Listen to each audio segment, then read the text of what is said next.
Ольга Киевская. Баллада о матери. 41-й год потери страха заревом кровавым пламенел. Двух парней в растерзанных рубахах выводили утром на расстрел.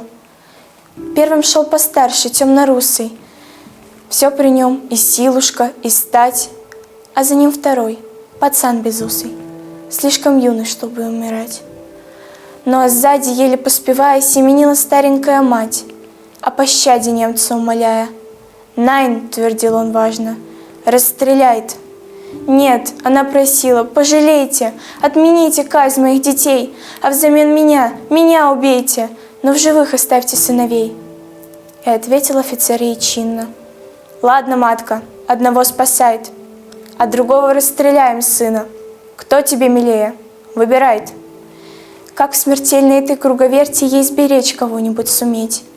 Если первенца спасет от смерти, то последуешь обречен на смерть. Зарыдала мать, запричитала, вглядываясь в лица сыновей, будто бы и вправду выбирала, кто роднее, кто дороже ей. Взгляд туда-сюда переводила. О, не пожелаешь и врагу мук таких. Сынов перекрестила и призналась фрицу: не могу. Ну а тот стоял непробиваем, с наслаждением нюхая цветы. Помни, одного мы убиваем, а второго убиваешь ты. Старший, виновато улыбаясь, младшего к груди своей прижал. «Брат, спасайся, ну а я останусь. Я пожил, а ты не начинал». Отозвался младший: «Нет, братишка, ты спасайся, что тут выбирать? У тебя жена и ребятишки. Я не жил, не стоит начинать».